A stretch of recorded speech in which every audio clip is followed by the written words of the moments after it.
The bar on Galactic Station Nexus 7 was full of smoke and alien voices. Ambassador Zestara held her drink with 3 of her 4 hands and listened to the others talk. The blue liquid in her glass tasted like home, but the conversation made her stomach turn cold. "I tell you, the humans are dangerous," said Ambassador Krindok. His gray skin looked even darker in the dim light, more dangerous than any species we have met. "They seem so friendly," Zestara said. She had worked with humans for 2 years now. They smiled a lot. They made jokes. They brought gifts to meetings. Commander Morrison always asks about my family. He remembers my children's names. The other aliens at the table made sounds that might have been laughter. Valtari, Commander. Ashkor shook his head. His 6 eyes blinked one by one. That is what makes them so scary. They can be your friend one moment. The next moment, they can kill you without thinking twice. "You have not seen them fight," Krindok said. He was old, even for his people. His hands shook when he lifted his drink. "I was there at the battle." Of Kepler Station, the pirates had taken the station. They had hostages, human families, alien traders, everyone. Zestara leaned forward. She had heard about Kepler Station, but never from someone who was there. "The humans came to help," Krindok continued. 3 ships, not big ones. The pirates laughed at them. They had 20 ships, all heavy fighters. The human captain, she opened communications. She was polite. She asked the pirates to let the hostages go. "What happened?" Asked Veltari Commander Ashkor. The pirate leader was called Bloodfang. He was cruel, even for a pirate. He said no. He said he would kill 1 hostage every hour until the humans left. Then he did it. He killed a human child while the human captain watched. The table went quiet. Even the background noise of the bar seemed to fade. The human captain said nothing for a long time, Krindok whispered. Then she said, very quietly, "You should not have done that." She cut the communication. For 30 seconds, there was silence. Complete silence. No human voices on any channel. "That is when I knew," said another voice. Ambassador Rickstar from the hegemony had joined them. She was young, but her people were warriors. When humans go quiet, you run.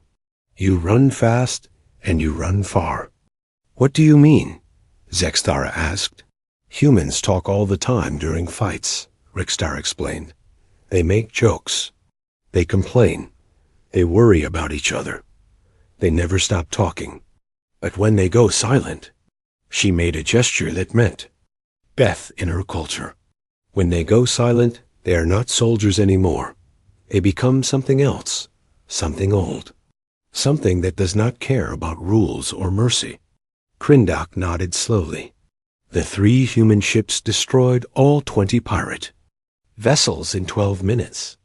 No prisoners, no mercy, no words.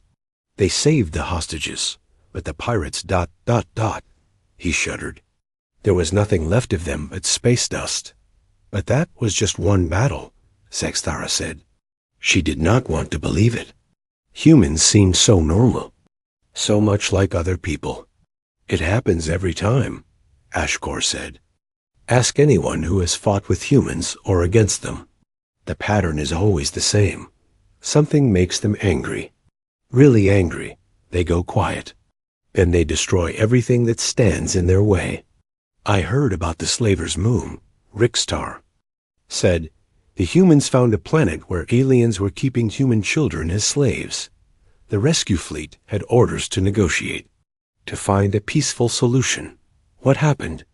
Zestara asked, though she was not sure she wanted to know. "The slavers showed them videos of what they did to the children. The human admiral watched for 5 minutes without saying a word. Then he ordered his fleet to attack. No warning. No demand for surrender. They turned the entire planet into glass." The bar seemed colder now. Zexthara looked around at the other customers. Most were aliens, but she could see a few humans at other tables. They were laughing and talking. One human woman was showing pictures of her family to a group of Zentari traders. A human man was arm wrestling with a Klingon and losing badly. But he was smiling about it.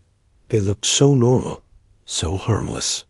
"Here comes one now," Krindok said quietly. Commander Jake Morrison walked into the bar. He was tall for a human, with brown hair and green eyes. He wore his uniform well, and his smile was warm and real. He spotted their table and walked over. "Evening, everyone," he said. His voice was friendly. "Mind if I join you?" My meeting ended early. "Of course, Commander," Zexthara said. She liked Morrison. He was always polite and helpful. Morrison sat down and ordered a drink. "How is everyone tonight?" "Zexthara, how are your children doing? Did your daughter start her new school?" "She did," Zexthara said. "She likes it very much. Thank you for asking." "That is great to hear," Morrison said. He turned to the others. "What have you all been talking about?" The aliens looked at each other. No one wanted to answer. "Just war stories," Krindok said finally. "Ah," Morrison said. He took a sip of his drink. "Those can be heavy topics, especially lately, with all the pirate attacks on the shipping lanes." "Yes," Ashkor said. "The attacks are getting worse. 3 more ships went missing this week." Morrison's smile did not change, but something shifted in his eyes. "Civilian ships?" "Yes, 2 were cargo vessels. 1 was a passenger liner." "Any survivors?" Morrison asked. His voice was still friendly, but there was something else in it now. "No word yet," Rikstar said. "The pirates have been taking prisoners lately." "For the slave markets." Morrison nodded slowly. He finished his drink in one swallow. "Well, I should get going. Early day tomorrow." He stood up and put some money on the table. "It was good seeing you all." He started to walk away, then stopped. "Oh, Zexthara? That passenger liner that went missing. Do you know what kind of ship it was?" "I think it was a colony ship," she said. "Families moving to the new settlements in the Outer Rim." Morrison nodded again. "Good night, everyone." He walked out of the bar. The aliens watched him go. "Did you see his eyes?" Krindok whispered. "I saw," Ashkor said. "They went cold when he heard about the colony ship." He was still smiling. Zexthara said, "He seemed normal." "That is what makes them dangerous," Rikstar said. "They can hide what they are thinking. But when they decide to act... She shook her head. "I would not want to be those pirates right now." "Why?" Zexthara asked. "Because somewhere out there, humans are getting ready to go hunting," Krindok said. "And when they find those pirates, the galaxy will remember why everyone fears the human silence." Outside the bar, Commander Morrison walked toward the military section of the station. His smile was gone now. His communicator beeped. "Morrison here. Sir, we just got word. The colony ship New Horizon is officially missing. 3,000 civilians, including 800 children." Morrison stopped walking. For a moment, he said nothing. "Sir, prepare my ship," Morrison said quietly, "and send word to the fleet. We have work to do." The hunt was about to begin. Captain Lisa Brooks stood on the bridge of the battlecruiser Vengeance and watched the stars. Her ship was one of the fastest in the fleet, and right now speed was what mattered most. Somewhere out there, 3,000 people were waiting for. "Rescue. Coffee, Captain?" asked Ensign Pete Collins. He was young, maybe 22, with red hair and too many freckles. He always had a joke ready and a smile on his face. "Thanks, Pete," Lisa said. She took the cup and sipped the hot liquid. "Any word from the search teams?" "Navigation Officer Wright thinks she found something," Pete said. "Want me to ask her to come up here?" "Send her up." Pete walked to the communication panel. "Hey, Susan, the captain wants to see you on the bridge." "Tell her I will be right up," came the reply. "And Pete, stop drinking my coffee." "I do not drink your coffee," Pete said. "I drink everyone's coffee." "There is a difference." The bridge crew laughed. Even Lisa smiled a little. Her people were good at their jobs, but they were also good at keeping spirits up during long missions. That was important. When you were hunting pirates in deep space, Lieutenant Susan Wright came onto the bridge carrying a datapad. She was older than Pete, maybe 30, with short black hair and serious eyes. But she was also known for having strong opinions about everything, especially coffee. "Captain, I found something," Susan said.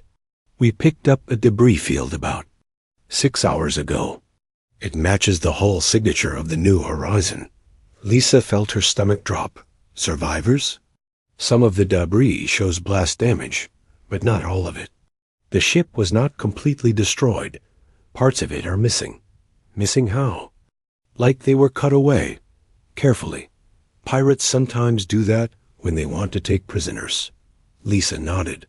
Pirates who took prisoners were either selling them as slaves or holding them for ransom. Either way, it meant the people from the New Horizon might still be alive. "Do we have a trail?" Lisa asked. "I think so," Susan said. She showed Lisa the datapad. "The debris field is moving in a pattern that suggests the ship was under power when it was attacked. Based on the drift, I think I can track where the attackers came from." "Good work. How long to get there?" "At full speed, about 8 hours. Make it 6, Lisa said. "Pete, tell the engine room to push the reactors. Tell them why." "Yes, Captain." Lisa looked around the bridge. Her crew was working hard, but they were still relaxed, still making jokes and talking about home. That was normal for humans in space. They talked to keep from thinking too much about how far they were from everything they knew. "Captain," said Communications Officer Kevin Stone. He was a big man with a deep voice. "I am picking up a signal. It is weak, but it might be from the New Horizon. Put it on speaker." The bridge filled with static. Then, very faintly, they heard a voice. "This is ... New Horizon ... anyone. Please help us ... The voice was weak and scared. Lisa could hear crying in the background. "Can you answer them?" Lisa asked. "The signal is too weak," Kevin said, "but I can track it. It is coming from the same area Susan found." "Then that is?" "Where we go," Lisa said. "Send word to the fleet. Tell them we found the New Horizon survivors." "Captain," Pete said, "should I tell them to send backup?" "Not yet. Let us see what we are dealing with first." The next 6 hours passed slowly. The crew stayed busy, but Lisa could see the change in them. The jokes were getting fewer. The conversations were shorter. Everyone was thinking about the people they were trying to save. "Captain," Susan said, "I am picking up ships on the sensors. Multiple contacts." "How many?" "At least 15, maybe more. They are big ships, Captain. Warships." Lisa felt a chill. 15 warships meant they were not dealing with ordinary pirates. This was a fleet. "Can you identify them?" "The signatures match Skarn raiders," Susan said. "It is the Bloodfang clan." Everyone on the bridge went quiet. The Skarn were not just pirates. They were killers who enjoyed causing pain. They took prisoners not just for money, but for sport. "Captain," Kevin said, "I am picking up a transmission from the Skarn fleet. It is on an open channel." "Let me hear it." The speakers crackled, then filled with a rough, growling voice. "Humans, we know you are coming. We have your soft pink friends. 3,000 of them. Men, women, children. All crying for their mummies." The voice laughed. It was a sound like breaking glass. "We have been having fun with them." The little one screamed the loudest. "Would you like to hear?" The transmission changed. Now they could hear human voices, screaming, crying, begging. Lisa's hands clenched into fists. Around the bridge, her crew had gone completely still. "We will make you a deal, humans," the Scarn voice continued. "You leave now, and we will only kill half of them. You try to fight us, and we will make sure they all die slowly." The transmission cut to the screaming again. Lisa could hear a child calling for his mother. "We are waiting for your answer," the Scarn said, "but do not take too long. We are getting bored, and when we get bored, people start losing pieces." The transmission ended. The bridge was silent. Lisa looked around at her crew. Pete was staring at his console. His face was pale. Susan was gripping her datapad so hard her knuckles were white.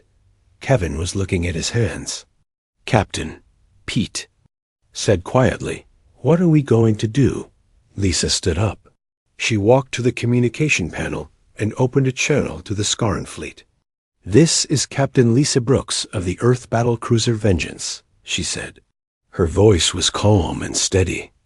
"I am here to negotiate for the release of the prisoners." "Negotiate?" The Scarn leader laughed. "There is nothing to negotiate, human. You will leave, or they will die." "I understand your position," Lisa said, "but I cannot leave without the prisoners. They are my responsibility. Then you will watch them die." "That would be unfortunate," Lisa said. "For all of us. You think you can threaten us? We have 15 warships. You have 1.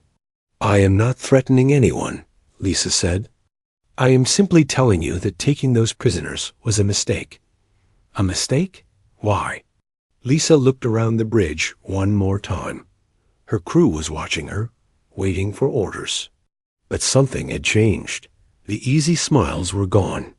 The casual chatter had stopped. Even Pete looked different, older, harder. "Because," Lisa said quietly, "you should not have hurt those people." She cut the transmission. The bridge stayed silent. Lisa walked back to her command chair and sat down. "All hands," she said over the ship's intercom. "This is the captain. We have found the New Horizon survivors. They are being held by Scarn. Raiders. The Scarn have hurt them. Some of them are children." She paused. The ship was completely quiet now. Even the usual background chatter from other departments had stopped. "All departments, prepare for combat. This is not a rescue mission anymore. This is something else." She looked at her crew. They were all watching her, waiting. "Pete, send a message to the fleet. Tell them we have found the enemy. Tell them ... double quotes." She paused. "Tell them we are going to need cleanup crews." "What about the prisoners, Captain?" Susan asked. "We will get them back," Lisa said. "All of them. But first, we are going to teach the Scarn why you do not hurt human families." The bridge stayed quiet, but it was a different kind of quiet now. Not the silence of fear or uncertainty. It was the silence of people who had decided to do something terrible and necessary. In the depths of space, monitoring stations across 3 sectors detected the change. The human fleet had stopped its normal chatter, the constant stream of jokes, and complaints and casual conversation had ended. On distant worlds, alien military commanders who had fought beside humans or against them felt a chill. They knew what the silence meant. Somewhere in the dark between the stars, the Scarn Raiders were about to learn why the galaxy feared it when humans went quiet. The hunt had begun. The human fleet dropped out of faster-than-light travel at the edge of the asteroid field. 15 human warships faced 30 Scarn vessels clustered around a massive mining station. The odds were not good, but Captain Lisa Brooks had stopped caring about odds. "All ships, this is Vengeance," she said over the fleet channel. "Form up for attack pattern 7. Remember, there are 3,000 civilians on that station." "Understood, Vengeance," came the replies from the other ships. But the voices were different now. Flat, cold. None of the usual jokes or complaints that normally filled the communication channels. On the bridge of the Vengeance, Ensign Pete Collins worked at his station without speaking. His face was pale, but his hands were steady. Navigation Officer Susan Wright checked her instruments with mechanical precision. Communications Officer Kevin Stone monitored the alien frequencies with grim focus. "Captain," Kevin said, "the Skarn leader is trying to contact us." "Put him through." The main screen flickered, showing the ugly face of War Chief Thegmer. His skin was gray and scarred. His teeth were sharp, and his eyes were yellow. He was smiling. "So the humans have come to die," he said. "Good. We were getting tired of playing with your people. They break too easily." Behind him, Lisa could see part of the mining station. There were cages. In the cages, she could see human figures. Some were moving, some were not. "I see you have been busy," Lisa said. Her voice was calm. "Oh yes," Thegmer said. "We have had much fun. The children are especially entertaining. Would you like to see what we did to the little girl with the yellow hair?" The screen changed. Lisa saw a small cage. Inside was a human. Child, maybe 6 years old. She was hurt, badly hurt. She was crying for her mother. Around the bridge, Lisa heard sharp intakes of breath. Pete made a sound like he was going to be sick. Susan's hands clenched into fists. "She kept asking for her daddy," Thegmer said, "so we told her daddy was coming. Then we showed her what we did to him." The screen showed another cage. Lisa saw what was left of a human man. She closed her eyes for a moment. "You are very quiet, human captain," Thegmer said. "Do you not want to save your people?" Lisa opened her eyes. When she spoke, her voice was still calm, almost gentle. "War Chief Thegmer," she said, "you have made a serious mistake." "What mistake?" "We have 30 ships. You have 15. We have hostages. You have nothing." "The mistake," Lisa said, "was hurting those people." She nodded to Kevin. He cut the transmission. The bridge was silent. Lisa looked around at her crew. They were all watching her, waiting for orders. But their faces had changed. The young ensign, who always had a joke ready, looked like a stranger. The navigation officer who complained about coffee looked like she could kill with her bare hands. "All ships," Lisa said over the fleet channel. "Weapons free. Rules of engagement are flexible." "Understood, Vengeance," came the replies. But now there were no replies at all from some ships. Their captains had stopped talking entirely. "Pete," Lisa said, "send a message to Galactic Command. Tell them we have engaged hostile forces in the Kepler sector. Tell them ... double quotes." She paused. "Tell them there will be no prisoners." Pete nodded. He sent the message without speaking. "Susan, take us in. Best speed." The Vengeance moved forward. Around it, the other human ships spread out in perfect formation. There was no chatter on the communications channels now. No status reports. No coordination calls. The ships moved like they were sharing a single mind. On monitoring stations throughout the sector, alien observers watched the tactical displays. They had seen human fleets in action before, but this was different. The constant stream of human. Communications had stopped. The frequency bands were empty. "By the gods," whispered a Veltari military analyst. "They have gone completely silent." "Send an emergency broadcast," his commander ordered. "All civilian ships in the sector are to evacuate immediately. The humans are about to do something terrible." The Skarn fleet moved to intercept. War Chief Thegmer was confident. His ships were bigger, more heavily armed. He had fought humans before, and always won. But as the two fleets closed, he noticed something strange. The human ships were not broadcasting any tactical information. No coordination signals. No battle chatter. They moved in perfect silence, like ghosts in the dark. Open fire. Thakmur ordered that the Skarn ships unleashed everything they had. Plasma cannons, missile swarms, energy beams. The space between the fleets lit up like a star. The human ships flew through the barrage without slowing down. Some took hits. Some took damage. None of them stopped. Then the humans fired back. It was not like any battle the Skarn had ever seen. The human ships did not spread their fire across multiple targets. They did not try to disable enemy ships. Each human vessel picked a Skarn ship and destroyed it completely. No warnings, no demands for surrender. Just methodical, precise destruction. "What are they doing?" Thakmur shouted. "Why are they not talking?" His tactical officer was staring at the displays. "Sir, they are not following normal battle protocols. They are just killing." One by one, Skarn ships disappeared from the screens. The humans moved through the enemy fleet like reapers through wheat, silent, efficient, deadly. "All ships retreat," Thakmur ordered. "Fall back to the station." But it was too late. The human ships had surrounded them.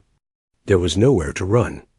On the Vengeance, Lisa watched the battle with cold eyes. Her ship's weapons fired again and again, each shot perfectly aimed. Around her, the bridge crew worked in complete silence. They had become something else. Something that did not waste time with words. "Captain," Kevin said suddenly. It was the first word anyone had spoken in 20 minutes. "The Skarn leader is trying to surrender." "No," Lisa said quietly. "Ma'am?" "No," she repeated. "They had their chance to surrender. They chose to hurt children instead." The battle continued. It was not really a battle anymore. It was an execution. Within an hour, the Skarn fleet was gone. 30 warships reduced to floating scrap metal. The human fleet had lost 2 ships and suffered damage to several others. But they had won. Now they turned toward the mining station. "All ships," Lisa said, "prepare boarding parties. Remember, there are civilians on that station. Be careful where you shoot." The human Marines prepared for boarding action. They checked their weapons in silence. They reviewed the station plans without speaking. They moved with the focused calm of people who had a job to do and were going to do it right. On the station, War Chief Thakmur watched the human ships approach. His fleet was gone. His warriors were dead. He had only the station's defenses and the prisoners. "Bring me the human children," he ordered. "All of them. If the humans want to board my station, they can watch their young ones die first." But as he spoke, he could not shake the memory of the battle he had just watched. The humans had not acted like any enemy he had ever faced. They had not been angry or desperate. They had been something worse. They had been completely, utterly silent. And now they were coming for him. In his quarters.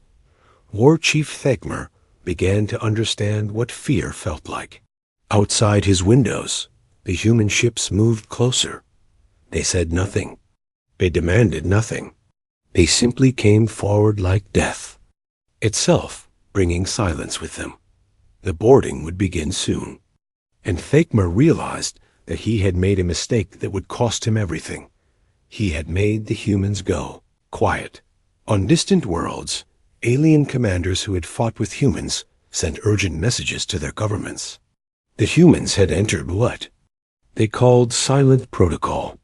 It was time to stay far away and let them work, because when humans went silent, mercy died with them, and the galaxy remembered why that silence was the most terrifying sound in the universe. The human boarding pods struck the mining station like metal fists. Captain Lisa Brooks led the first wave, her rifle ready and her face set in stone. Behind her, 20 Marines moved through the station's corridors without making a sound. They had stopped being soldiers. Now they were something older. Something that did not care about rules or mercy or the proper way to fight a war. "Movement ahead," whispered Sergeant Ryan Hughes. He was a big man with gentle eyes, but those eyes were cold now. "Looks like Skarn guards." Lisa held up her hand. Her team stopped. Through the walls, they could hear sounds. Alien voices. Human voices crying for help. The Skarn guards were torturing prisoners. Lisa made a series of hand signals. Her Marines spread out along the corridor. They moved like shadows, each one knowing exactly what to do without being told. The guards never saw them coming. The fight was over in seconds. No shots fired, no alarms raised. Just quick, efficient killing. The kind of killing that people do when they are past the point of anger and into something much darker. Lisa stepped over the bodies and looked into the prison block. What she saw there made her jaw clench. Dozens of cages. Hundreds of human prisoners. Men, women, children, all of them hurt. All of them afraid. "Medic," she said quietly. It was the first word she had spoken since boarding the station. Corpsman Amy Foster moved forward with her medical kit. She was young, maybe 25, with blonde hair and kind eyes, but her hands shook with rage as she looked at the prisoners. "Some of them are in bad shape, Captain," Amy said. "Real bad." "Can they be moved?" "Some of them. Others ... Amy shook her head. The Skarn were not trying to keep them alive. They were trying to make them suffer. Lisa nodded. She turned to her team. "Hughes, take half the squad and start getting these people out. Foster, go with them. Everyone else, we keep moving." "Where are we going, Captain?" asked Private Tony Garcia. He was barely 20, with dark hair and a baby face. But his eyes were old now, old and hard. "To find the ones who did this," Lisa said. They moved deeper into the station. Behind them, more human boarding parties spread throughout the complex. They moved in complete silence, communicating only with hand signals and shared understanding. The Skarn defenders tried to fight back. They had set up strong points and ambush positions. They had heavy weapons and the advantage of knowing the station layout. None of it mattered. The humans flowed through the station like water finding cracks in stone. They did not charge the strong points. They did not announce themselves with battle cries. They simply appeared wherever the Skarn were weakest and killed everything they found. On the station's command deck, War Chief Thakmer watched his forces disappear from the tactical display. One by one, his squads went silent. One by one, sections of the station went dark. "How many humans are on my station?" he shouted. "Unknown, War Chief," his tactical officer replied. "They are not using standard communication protocols. We cannot track their movements. Then use the prisoners. Threaten to kill them if the humans do not surrender." "Sir, we tried that. The humans are not responding to our transmissions." Thakmer felt something cold in his stomach. "What do you mean they are not responding?" "They are not talking, sir. At all. They are just killing everything they find." For the first time in his long life, War Chief Thakmer began to understand real fear. He had heard stories about human warriors, how they could be reasoned with, how they followed rules, how they could be stopped by threatening innocent lives. But these humans were not following any rules. They were not listening to threats. They were just coming forward like death itself, silent and unstoppable. "Bring me the human commander," Thakmer ordered. "The one they call Brooks. I will negotiate with her. Sir, she is not accepting communications." "Then make her accept them. Use the prisoners. Show her what we will do to them." 3 levels down, Captain Brooks and her team found another prison block. This one was worse than the first. The Skarn had been creative in their cruelty. Some of the things they had done to the prisoners were beyond description. "Captain," Private Garcia said, "there are kids in here." Little kids. Lisa looked into the cages. She saw a boy who could not have been more than 5 years old. He was curled up in a corner, crying for his mother. Next to him was a girl with yellow hair, the same child they had seen on the transmission. She was still alive. Barely. "Get them out," Lisa said. Her voice was so quiet that Garcia had to lean in to hear her. "Yes, ma'am." As her team worked to free the prisoners, Lisa's communicator buzzed. A message from the Scarn commander, demanding to talk. She turned off the communicator without listening to it. "Captain," Sergeant Hughes said over the radio, "we found something you need to see." "What is it?" "The Scarn have been making recordings of what they did to the prisoners. They were planning to sell them." Lisa closed her eyes. When she opened them again, they were completely cold. "Hughes, get all the civilians to the evacuation points.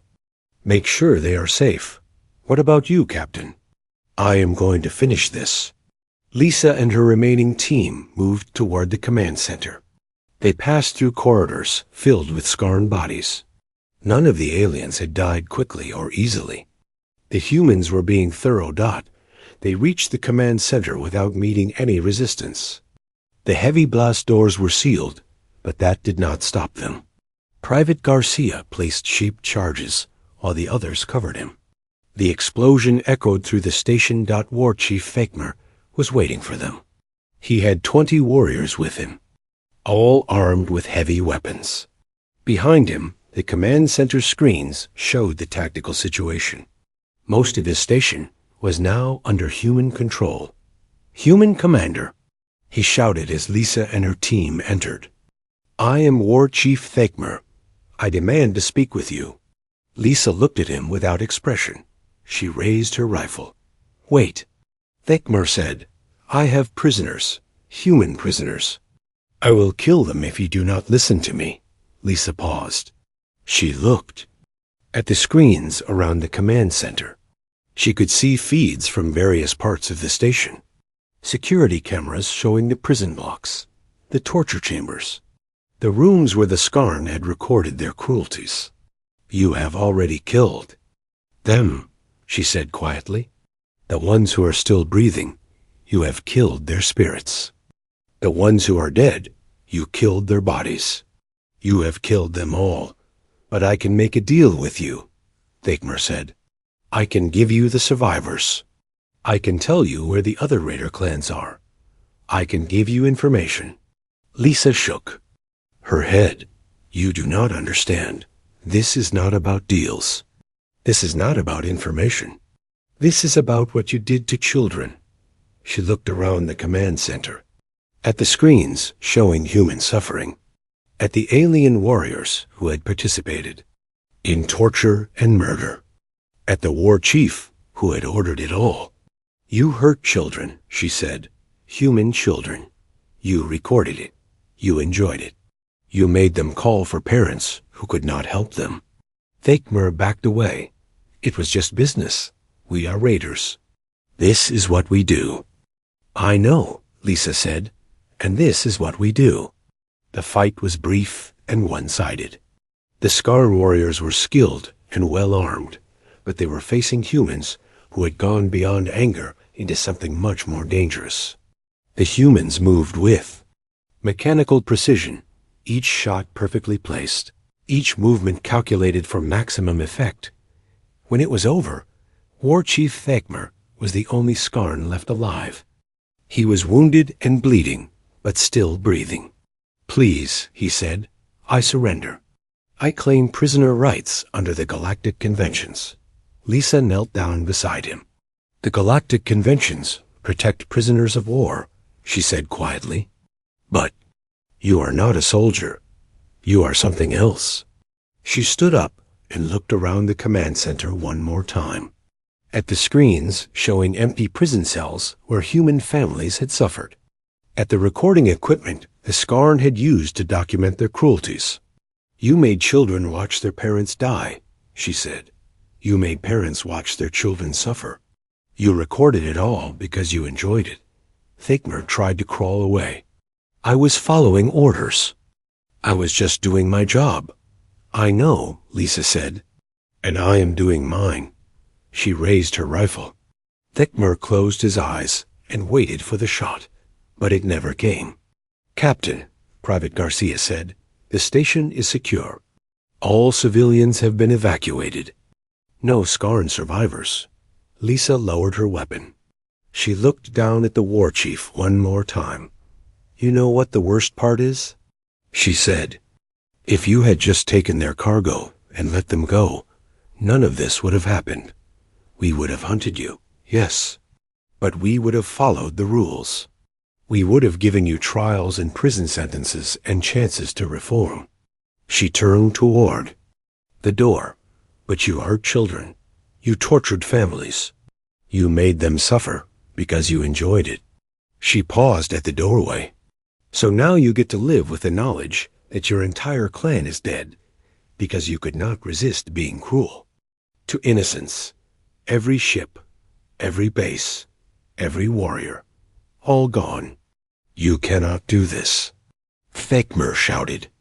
The galaxy will know. They will call you monsters. Lisa looked back at him.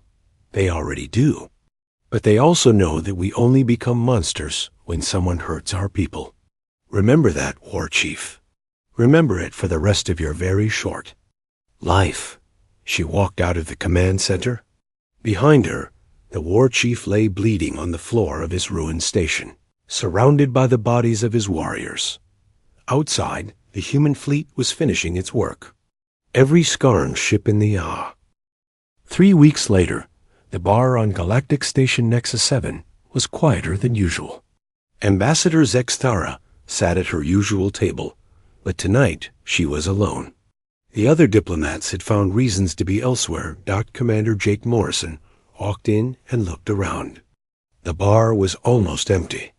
He spotted Zextara and walked over to her table. Mind if I sit? He asked. His voice was friendly. Just like always. Of course, Zextara said. But her voice was not as warm as it used to be. Morrison sat down and ordered a drink. For a few minutes, they sat in silence. Then Zextara spoke. I read the reports, she said quietly. Which reports? Morrison asked. About the Bloodfang clan. About what happened in the Kepler sector. Morrison nodded. Tragic situation. Pirates taking civilian hostages. Had to be stopped. The entire clan was destroyed, Zextara said. Every ship, every base, every member except one. War Chief Thicmer, Morrison said. He died in prison 2 days ago. Heart failure, they said. Could not handle the stress of losing everything he had ever known. Zextara looked at him. You knew that would happen. I knew he was old and sick and had just watched his entire world end, Morrison said. Yes, I thought he might not last long. So now they are all dead. Yes, they sat in silence again. Around them, the few other customers in the bar spoke in whispers. Everyone knew what had happened. Everyone had seen the reports. There are rumors, Zextara said. There always are. They say your people did not follow the normal rules of war. They say you gave no quarter, no mercy, no prisoners. Morrison took a sip of his drink. The Scarn were not soldiers, Ambassador. They were killers who enjoyed hurting innocent people. They tortured children. They recorded it for entertainment. But you could have captured them, put them on trial.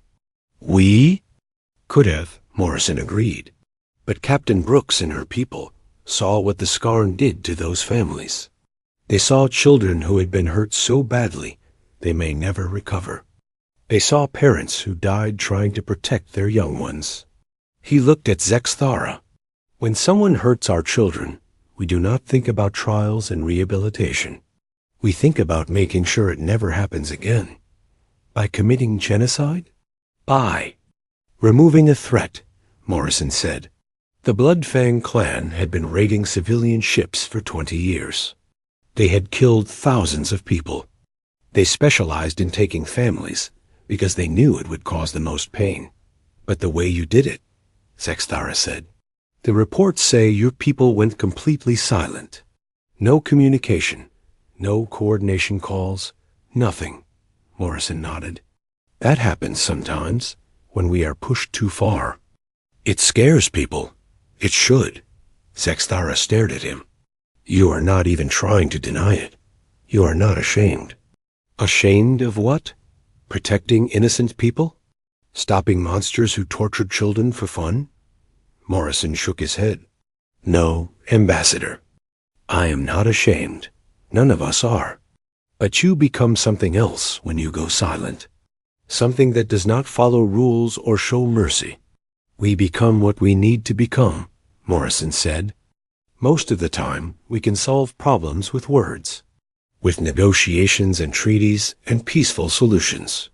But sometimes, words are not enough. He finished his drink and set the glass down carefully. The galaxy is a dangerous place, Ambassador. There are species out there that would enslave your children and sell them to the highest bidder. There are others that would eat your people alive for the taste. And there are some, like the Skarn, who would hurt your family just to watch you suffer. So you appointed yourselves to be the galaxy's protectors? No, Morrison said. We appointed ourselves to protect our own people. But here is the thing about protecting innocent humans. Sometimes innocent aliens get caught in the crossfire. And when that happens, we protect them too. Even if it means becoming monsters? Morrison was quiet for a long moment. When he spoke, his voice was soft. Do you have children, Ambassador? I do. 2 daughters. How far would you go to protect them? Zextara did not answer. If someone took your daughters, Morrison continued, if someone hurt them and made recordings of their pain for entertainment, what would you do? I would want them to pay, Sextara admitted. So would we. The difference is that we have the ability to make them pay. And when we decide to do that, we do not talk about it. We do not debate it. We do not give speeches or make threats. You just go silent. We go silent, Morrison agreed. Because talking is for problems that can be solved with words. When someone hurts children, that is not a problem anymore. It is a pest that needs to be removed. Zextara thought about this. Is that why other species fear you? Partly. But mostly they fear us because we are unpredictable. Most species are consistent. The Klingons are always aggressive. The Veltari are always logical. The hegemony is always proud. And humans? Humans can be anything. We can be your best friends or your worst nightmares. We can negotiate peace, treaties, or burn your worlds to ash. And you never know which one you are going to get until you see whether we keep talking or go quiet. Morrison stood up and put money on the table. The Bloodfang clan learned the difference, he said. They thought they could negotiate with us. They thought they could threaten us with the lives of innocent people. They thought they understood how humans work. But they did not. They made us go silent, Morrison said. That was their first mistake. Their last mistake was thinking they could hurt our children and live to tell about it. He started to walk away, then stopped. Ambassador, you should know that Captain Brooks and her crew are back to normal now. They are making jokes and complaining about the food and talking about their families. They have children of their own, waiting for them at home. How can they just go back to normal after what they did? Morrison looked at her with something that might have been pity, because what they did was normal. For humans, when someone threatens our young, we eliminate the threat. When the threat is gone, we go back to being the friendly, talkative species you thought you knew. Until the next time, Morrison agreed. Let us hope there is not a next time, for everyone's sake. He walked out of the bar, whistling a tune that sounded cheerful and innocent. Sextara sat alone at her table for a long time. Around her, the bar slowly filled up again as other customers returned. But the conversations were quieter than they used to be. Everyone was thinking about the same thing. She pulled out her communication device and began writing a report for her government. Subject: Human military capabilities and psychological profile, she typed. Recommendation: under no circumstances should any member of our species take hostile action against human civilian populations, particularly families with children. She paused, thinking about how to explain what she had learned. Humans maintain a facade of civilization and friendliness that conceals something much older and more dangerous. When this facade breaks down, they become extremely efficient killers who do not respond to negotiation or threats. She thought about Morrison's easy smile and casual manner, about how he could discuss genocide like he was talking about the weather. The triggering event appears to be any action that causes significant harm to their young. When this occurs, human military forces enter what they call silent protocol, a state of complete communication blackout that precedes total destruction of the target. She saved the report and prepared to send it. Then she added one more line. Personal. Note: I have worked with humans for 2 years. I considered them friends. After tonight, I understand that friendship with humans is conditional on never making them go quiet. I strongly recommend that we never test this condition. She sent the report and finished her drink. Outside the bar's windows, she could see human ships moving through normal space around the station.